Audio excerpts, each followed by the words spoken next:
Nyinga Lydia Hokeo. Anyuola jal moro manonego ji ang'wen e sub-county ma Muhoroni e gweng' ma Wagunga. Koro kwaye ni owuok oko kamora mora ma entiere bang' ringo ma olal ka osetimo tim makochno. Shem Akuku Otieno ma jahigni 25 nonego minode Emilia Kinyi ma jahigni 24, wuode Joseph Odhiambo ma jahigni 6, wadgi wuon mare Thomas Odula Nyameche ma jahigni 72 kaachiel kod minode Mary Atieno ma jahigni 58.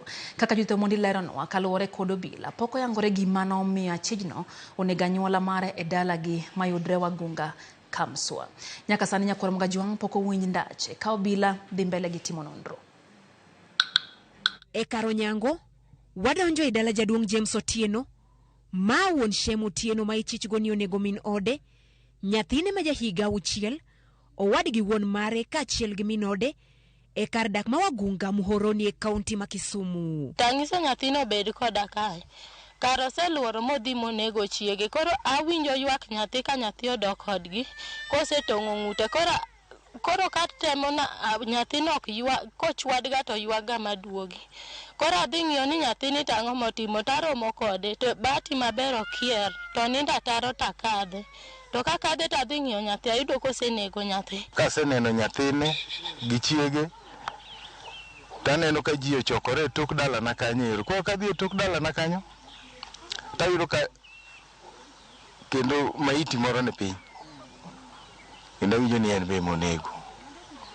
Kanyo bende machaka winje kendo ni moro be nitie machielo yura moro kendo bende no onego e dala ne.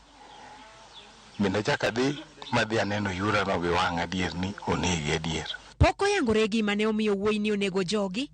Min Shem wuoyi ma jahigni 29 sani koni chutho wuode ne ok jal majendeke kendo pod dhogi omoko gi gima otimore. En ga nyathi moro marach kata minyalo wacho ni njore. En nyathi mampole.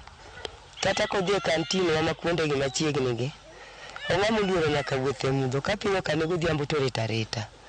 Nyalo mpole ma kata kong'o komadhi nyasaro komadhi. Kendo dak ne gi chiege nyagi herre mang'eny. Nyalo chiege kendo nyalo so nyo gimoro amora.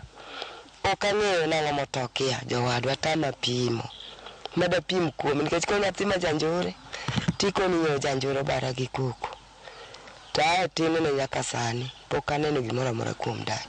Achijno ne oringo dala bang' timo timni kendo pok oyude nyaka sani ka wuongi to kwayo mondo mi wuode ochiwre lwet obila mondo mi omigi tich mayot. Anta chunya ne dwaro ni kata ka ne entiere kamoro ni embe no nyalo winjo.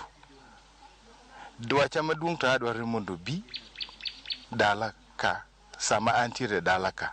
Ada bisuluoro biro dala to dhi kata ka polis moro amora na winj kama entiere. Adwaro ni mondo anene ka pod ngima mondo ba penje gima no otimore ne. To chunya ne gombo ni mondo anene ka pod ngima mondo apenje. Amba wuok kode kaka wuon gi apenje tang'o mane nyorach e kin. Manyo nitiere manyoko nyal nyisa kapod ok otimo ma. Od wuoyi matin Shem odong' kod nyathi achiel ma hike tin ne 3 mane otonyie masirani. Ringre ji 4 gi ne oseterie kar kano ringre jo ma otho kendo rito bero. Judith Omondi, Ramogi TV. Obila ochaka